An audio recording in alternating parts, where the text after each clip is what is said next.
गत साता पश्चिम नेपालका 3 प्रदेशहरू कर्णाली, लुम्बिनी र सुदूरपश्चिममा विपद जोखिम न्यूनीकरणमा मिडिया पैरवी विषयक प्रदेश स्तरीय छलफल कार्यक्रम सम्पन्न भएको छ। हामीले तीनै प्रदेशको कार्यक्रमहरूको सार संक्षेप समेटेर एउटा रिपोर्ट तयार गरेका छौं।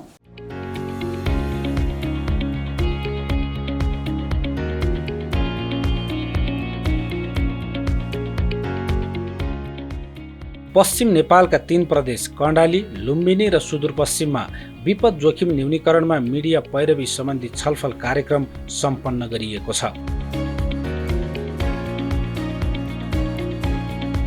UNDP नेपालको नेतृत्वमा युनिसेफ, UN वुमेन र ह्यान्डिक्याप इन्टरनेसनलले संयुक्त रूपमा कार्यान्वयन गरिरहेको शहरी विपद तथा भूकम्पीय पूर्व तयारी परियोजना सुपरको प्राविधिक सहयोग र स्थानीय साझेदार निकायहरूको समन्वयमा उक्त कार्यक्रम सम्पन्न भएको हो।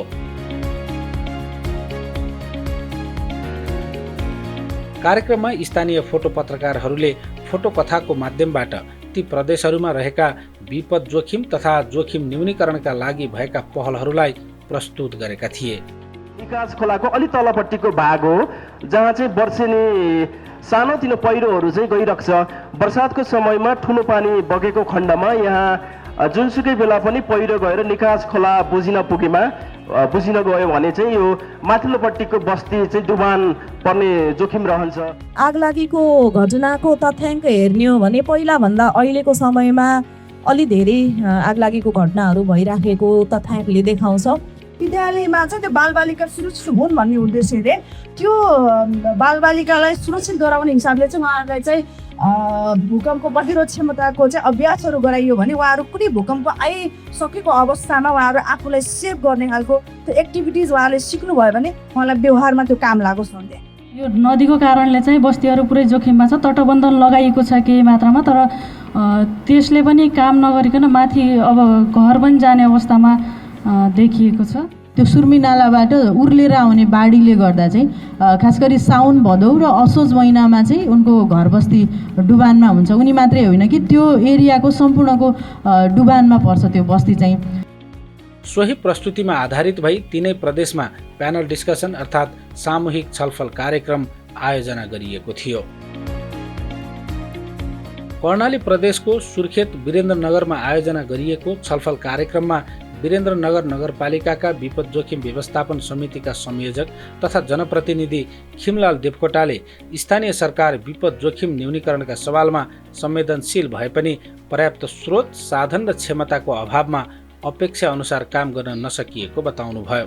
नगर प्रहरी सहितको सेवा हामीले सञ्चालन गरेका छौँ र फायर ग्रुप र विपद व्यवस्थापनको एउटा युनिट 24 घण्टा एलयुसीमा बस्छ र त्यही अनुसार हामीले दिन्छौँ। र आगो नियन्त्रणको कुरामा त वीरेन्द्रनगर नगरपालिकाले छिमेकी पालिकाहरूलाई पनि सहयोग पुर्याउँदै आएको छ र यसबाट को कति सेटिस्फाई छ भन्ने कुराको मापन गर्न त फेरि पनि अझ हाम्रा धेरै अभ्यासहरू अपुग छन्। त्यसलाई अझ व्यवस्थित गर्न जानुपर्ने र यसको स्रोतहरू व्यवस्थापन गर्दै अगाडि लानुपर्ने देखिन्छ। वीरेन्द्रनगर नगरपालिका विपद जोखिम न्यूनीकरण फोकल पर्सन तथा योजना शाखाका प्रमुख प्रकाश पौडेलले नगर योजनामा विपदका सवाललाई प्राथमिकताका साथ समावेश गरिएको र त्यसलाई अझ प्रभावकारी कार्यान्वयन योजना सहित यो वर्षको नीति कार्यक्रम तयार गरिने बताउनुभयो।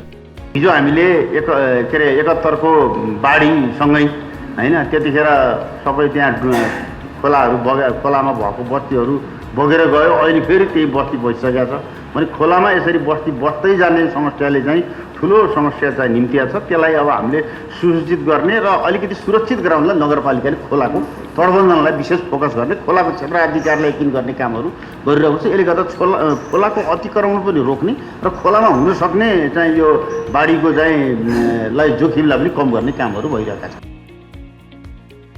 नागरिक समाजका तर्फबाट बोल्दै माया सापकोटाले विपद जोखिम व्यवस्थापनका प्रत्येक क्षेत्रमा सीमान्तकृत समुदायलाई केन्द्रमा राख्दै समावेशी नीति, योजना र प्रतिकार्य हुनुपर्ने धारणा राख्नुभयो। सुरक्षित क्षेत्र पहिचान गरिसकेपछि हरेक नागरिकलाई चाहिँ यदि विपद भइहाल्यो भने सुरक्षित क्षेत्र चाहिँ यहाँ छ भनेर चाहिँ सूचित गर्ने चाहिँ जिम्मेवारी चाहिँ नगरपालिकाको हो र यो कुरा चाहिँ एकदमै तुरुन्तै गर्नुपर्ने आवश्यकता छ। केही नहुँदासम्म त केही भएको छैन, केही भइहाल्यो भने म कहाँ गएर सुरक्षित हुने भन्ने कुरा चाहिँ सबैजनालाई जानकारी हुन चाहिँ जरुरी छ र जनता चाहिँ सुरक्षित हुन चाहिँ पाउनुपर्छ भन्ने हो। कार्यक्रमका सहभागीहरूले विपद जोखिम कम गर्न सर्वपक्षीय हातेमालो गर्न सुझाव दिएका थिए।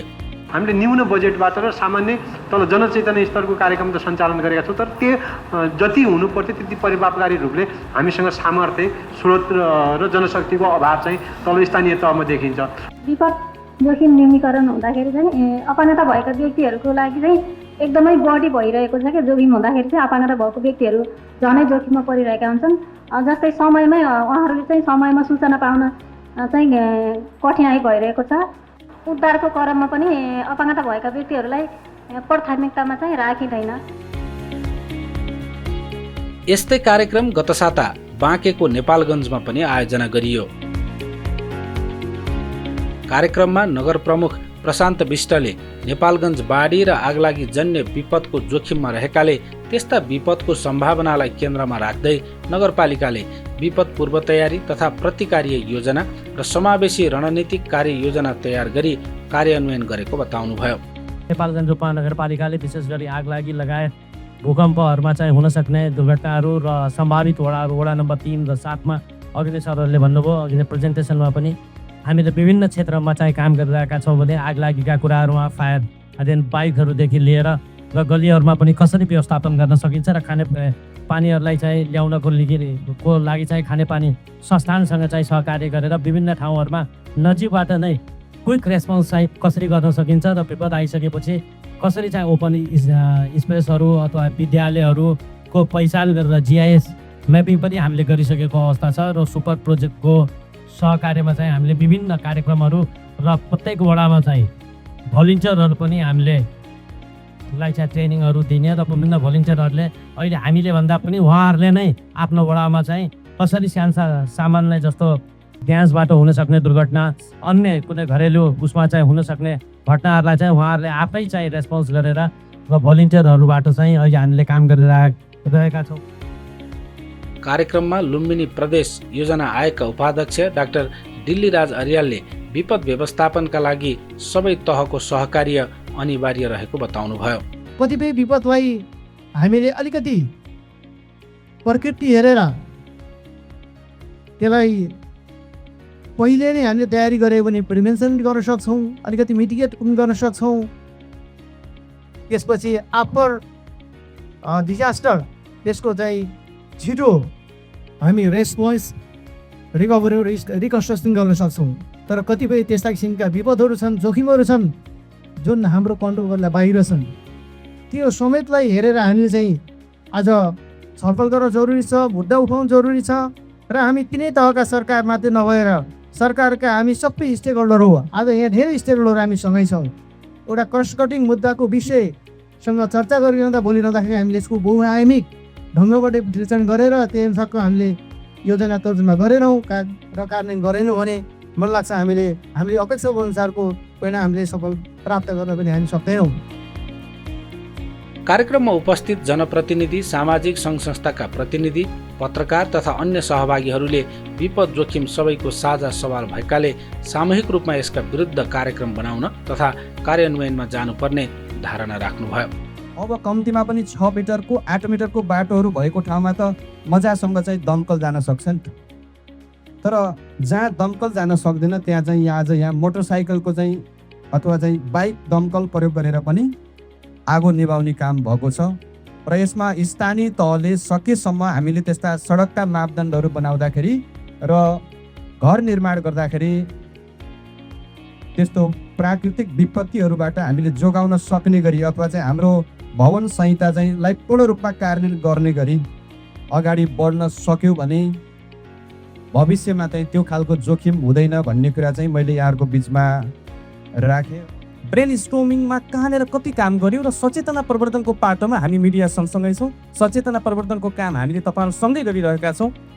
गर्भवती सुत्केरी लगायत अपाङ्गता भएका घरधुरीहरू कति छन्, उनीहरूको लागि त्यो सहज पहुँच छ कि छैन र भोलि आगलागी भइराख्यो भने त्यहाँ हाम्रो स्थानीय स्तरमा भएका साधन स्रोतहरू के छन् भन्ने क्रममै हामीले वडा नम्बर 8 को त्यो इनार जो पहिला एकदमै मर्मत गर्नुभन्दा अगाडि प्रयोगमा आइरहेको थिएन, त्यसलाई मर्मत सम्हार गरेर ट्याङ्की सहितको कुनै व्यवस्थापन गरेको कुरा पनि यहाँहरूलाई म अडोप गर्न चाहन्छु। यो विपद कसलाई पर्छ, कति बेला पर्छ, कसैलाई पनि थाहा छैन। त्यसकारण हामी चाहिँ सचेत हुन जरुरी छ। र यो सचेतनाको अभ्यास व्यापक रूपमा हुनुपर्दछ। 7 दिनको तालिम पनि मैले लिएँ। त्यसपछि 7 दिनको तालिम लिइसकेको पछि त्यसमा पनि धेरै कुरा सिक्न पाएपछि एउटा चाहिँ मैले रियलमा घटना घटेकोमा मैले त्यसमा चाहिँ आगो निभाएँ। मेरै घरको छेउमा एउटा सिलिन्डरमा आगो लागेको थियो। त्यहाँ सिकेपछि ट्रेनिङ लिइसकेपछि आफूमाथि पनि कन्फिडेन्स आयो। मैले त्यसमा सिलिन्डरमा आगो लाग्यो कसरी त्यसमा गएर मैले मजाले एकदम सिकेको चाहिँ त्यसमा प्रयोग गरेँ।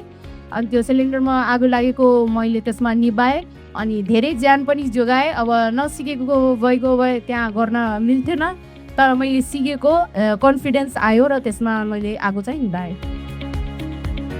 सुदूरपश्चिमको धनगढीमा आयोजना गरिएको कार्यक्रममा सुदूरपश्चिम आन्तरिक मामिला तथा कानुन मन्त्रालयका सचिव तेज प्रकाश जोशीले विपद जोखिमलाई कम गर्न विपद चेतना आवश्यक पर्ने र यसका लागि मिडिया तथा नागरिक समाजको महत्त्वपूर्ण भूमिका हुने विचार व्यक्त गर्नुभयो।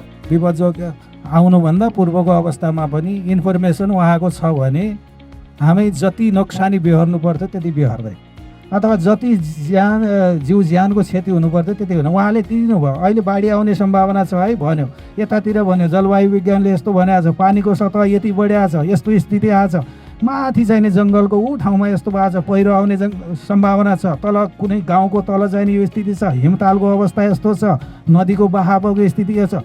यो कुरो उहाँले इन्फर्मेसन गराइदिनु भयो भने सुरक्षित ठाउँमा जान अनुरोध गर्छु भन्ने बित्तिकै होला भौगोलिक हिसाबले हाम्रो केही भूभागमा चाहिने स्ट्रक्चरको फेरबदल होला, केही संरचना चाहिने भत्केला, अथवा माटो एक ठाउँको अर्को ठाउँ सारिएला, होइन भएको देखिने चाहिने आकृतिमा केही फेरबदल हुनसक्छ। तर हाम्रो जीव धन सुरक्षाको स्थिति चाहिने धेरै कुरामा चाहिने कम हुन्छ, हामी धेरै बाँच्न सक्नेछौँ। प्यानल वक्ताका रूपमा मन्त्रालयका प्रवक्ता तथा उपसचिव कोमल प्रसाद ओझाले विपदको जोखिम कम गर्न योजनाबद्ध पूर्व तयारी, कार्यक्रमको निर्माण, कार्यान्वयन र सम्बद्ध पक्षहरूसँग समन्वय हुनुपर्नेमा जोड दिनुभयो। विपद बिमा कार्यक्रमै भनेर पनि 1 करोड बजेट छ। हाम्रो चाहिँ यो सामान खरिदमै भनेर 50 लाख छ। विभिन्न जनचेतनामूलक कार्यक्रम भनेर पनि त्यहाँ लाखौँ बजेट छ। एकदमै न्यून प्राथमिकता त होइन, बजेट छ, तर कहीँ कतै हाम्रो चाहिँ कार्यान्वयन गर्दा चाहिँ अब सबै बजेट चाहिँ खर्च भइ नसकेको अवस्था चाहिँ छ। त्यो चाहिँ हाम्रो के छ भने अहिले पनि हेर्ने हो भने प्रदेश सरकारको चाहिँ यता जनशक्तिको अवस्था चाहिँ एकदमै न्यून छ। हाम्रो मन्त्रालयमा हेर्ने हो भने जनशक्ति एकदमै कम छ, विपद क्षेत्रमै काम गर्ने। त्यो हिसाबले चाहिँ कतिपय चाहिँ त्यो कार्यान्वयनमा चुनौती चाहिँ छ, तर बजेट प्राथमिकता छैन भन्ने होइन। अर्को चाहिँ के छ भने हामीले ठ्याक्कै विपदै भनेर चाहिँ छुट्टै शीर्षकमा पनि बजेट राखिएको हुँदैन।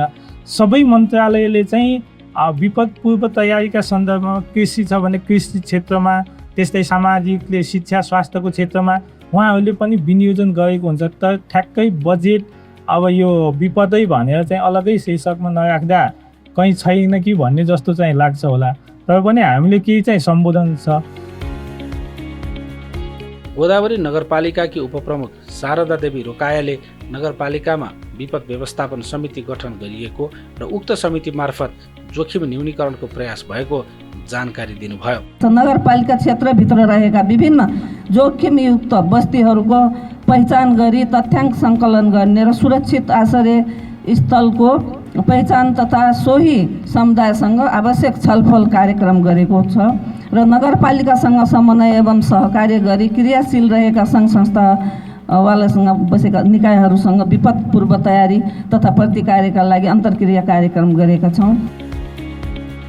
नागरिक समाजका तर्फबाट फाया नेपालकी अध्यक्ष गोमा आचार्यले सीमान्तकृत समुदाय, महिला, बालबालिका, ज्येष्ठ नागरिक तथा अपाङ्गता भएका व्यक्तिहरू विपदका बेला बढी प्रभावित हुने भएकाले उनीहरू केन्द्रित कार्यक्रम आवश्यक रहेको बताउनुभयो।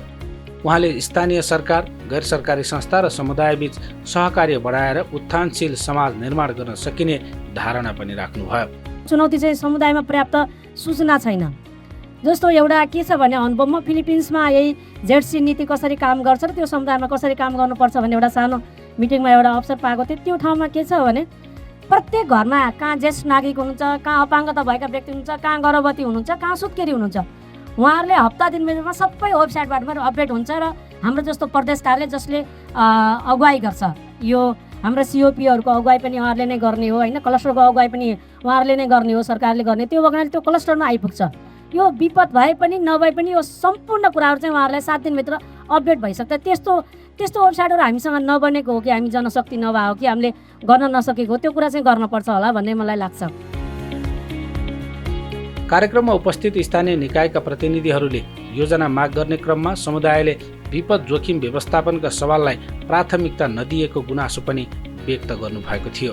ERT गठन भएका छन्, ती ERT गठन भएका युवा टोल समिति मार्फत हामीलाई समस्याका गुनासो आउँछन्। ती समस्यालाई उजागर गर्दै हामी सम्बन्धित टोलकामा भएका घटनालाई प्रत्यक्ष रूपमा आफू स्वयं उपस्थिति भएर ती गुनासाहरूलाई समस्याको समाधान कसरी गर्न सकिन्छ भन्ने प्रत्यक्ष रूपमा उपस्थिति हुने गरेका छौँ। कार्यक्रमका सहभागीहरूले प्यानल वक्ताहरूलाई विपद पूर्व तयारी, बजेट, नेतृत्व र समावेशीकरणका सवालमा आधारित भई प्रश्नोत्तर पनि गर्नुभएको थियो। पालिका लेभलदेखि मन्त्रालयले पनि धेरै विपद व्यवस्थापनको क्षेत्रमा धेरै नीति तथा रणनीतिहरू बनाएको कुरा पनि गर्नुभएको छ र देखिएको पनि छ, बनेको पनि छ र ती बनेका नीति तथा रणनीतिहरूलाई कार्यान्वयन भए नभएको अनुगमन गर्ने पाटो कसको हो भन्ने मेरो प्रश्न। कतिको कार्यान्वयन भएको छ, त्यो अनुगमन गर्ने जिम्मेवारी कसको हो? प्रदेश सरकारले कार्यक्रम बनाउँछ, बजेट विनियोजन गर्छ, तर खर्च गर्न सक्दैन भन्नुभयो हजुरले। त्यो खर्च गर्न नसक्नुको कारण के हो?